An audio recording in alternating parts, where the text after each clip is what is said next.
To make sure brothers and sisters aren't breeding, things like that. So that is the whole point to this. And Scooter was matched up with one of our boys here. Now, these guys are semi-monogamous, which is kind of like people, is how I equate it. As long as the relationship is working, they will stay together. And working relationship for animals is, am I having babies? And did you come back and meet me when it was time for breeding season? So they don't stay together all the time. They will come together for the breeding season, everybody in one big giant colony, and then after they breed and the chicks are gone, everybody goes their separate ways, and then next time they come around and they all meet back up again.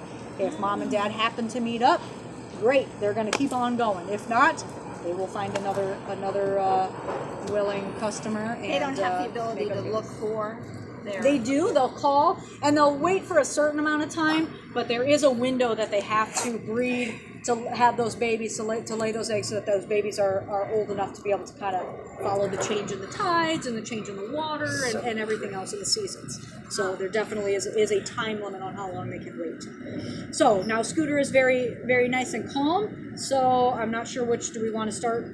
Sure, I start on this side. So if you've got a camera, Nancy can take that for you.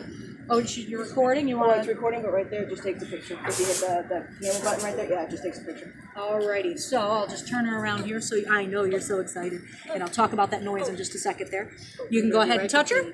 There you go. So the noise that she makes, that's an affectionate greeting. Ladies kind of look like up at me and smile. Like a, hey, how's it going? You know, everything's good. They'll wiggle their head back and forth. It's kind of like a penguin kiss. They'll touch beaks to each other. So all of our penguins have been hatched and hand raised at some facility, wherever it was. So they're all raised the same way, and a lot of them are very affectionate towards people. Even in the wild, are they pretty affectionate towards people? Did you want me to get Oh, they're not. They want to be away from people. So Sure. kind of getting kind of back to the SSP real quick. The whole point behind the SSP is so that if we ever have to help and repopulate in the wild because they've gone to a point where they can't sustain themselves naturally, we can go ahead and do so with a healthy genetic population of penguins. We would not send our penguins over to Africa to be released. It would be their offspring. And most likely what would happen is if we had eggs, we would send the eggs over to an organization like Sandcob, where they would hatch them, hand raise them, and release them. Because these guys, Sandcob, that's what they do. They are all about the wild aspect of it. They are raising penguins to go back into the wild. They want to be afraid of people. They need to be able to know how to hunt, things like that. If I raise a penguin here, I want it to be very comfortable around people because I have to take it to the vet. I have to have an area where people can see them. I don't want them to be afraid every time they see people. So we raise a lot differently here. So that's why we would not raise to return to the wild. Okay, ma'am, you want to touch your penguin and Scooter, and I can take a picture of you? I was asked. Look at me. Oh yeah, you're good. I know. Look at me. Yep, smile, babe. There you go, your picture with Scooter. So now Okay, you can take perfect. Scooter. Alrighty, I'll back her up a little. Do you folks have a camera or phone? You guys have a camera phone? I'm good. You want to touch her? Though? I'll touch her. All right, I'll back her up a little bit towards you. There you go. So some of the noises they make are that little noise that you heard her making. That again is kind of like a, oh, hi, how are you? I'm so excited. They will also do something called braying. Think of a donkey. It's the exact same noise that a donkey makes when they get really excited. Yes, you heard it out. Yep, absolutely. It gets very loud, and they use that to call to each other. They use that to stake out a territory. So it could be a happy noise. It could be an upset noise. It's kind of like an all-around encompassing, this is what I do. Look In at the fact, pattern. they're known as Isn't the the pattern jackass beautiful? penguin Close, because of yeah. that noise that they make. So if you go over to Africa and you ask them about the penguins, they call them jackass penguins over there just because of that noise. Because of the brain, not because of attitude. It's because of the noise. And what she's doing right there is just preening. So again, a couple of our penguins preen a lot. They're like every feather's got to be in the exact right spot all the time. Scooter just happens to do that. That does let you know, though, that's something that we like to see. Yeah. That lets you know they're very comfortable. A bird will not preen if they're not comfortable. Because look how vulnerable she is right there. Anybody can just come up and grab her or do anything to her. Yeah, she's very comfortable Exactly. with her surroundings and everything. So that is what we look for when we do these kinds of interactions. Are they comfortable enough to preen? You missed a spot right And there. her little eyes. She's like, she'll get it. Don't you worry. All right, Scooter, hang on. I gotta interrupt your preening for a second to just Turn your, I know. Look at those Turn feet. around right there. How adorable are I know, your I gotta make feet? sure. There you go. How long did it take you to train Scooter to come out and jump up? And She did that on her own. really? So I know we all kind of got shocked the very first time we brought her out here.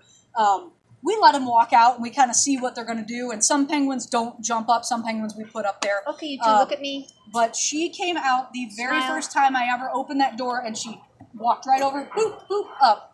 She had never seen another penguin So she do was it. meant to do It that. was Trained she was professional. great. I like to say it's good training, but she had never seen it before. So Can I touch your wing? yeah, absolutely.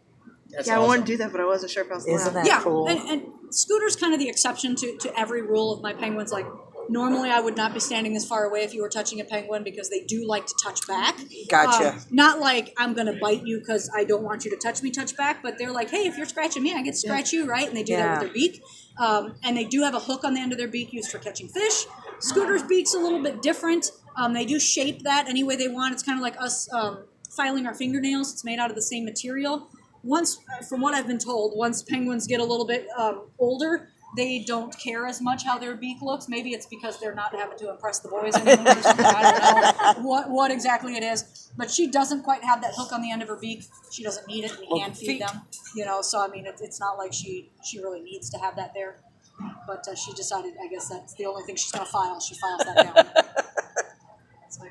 We need to get together because 16, you're I with a can do whatever I 3-year-old, want. man. Oh man, let me tell you. And our 3-year-old is one of our ones that we raised from the beautiful. egg, and he loves us. And our penguins get very jealous. Even our penguins that aren't so people friendly, they still get jealous if we're paying attention to another penguin and not to them. And Turk is.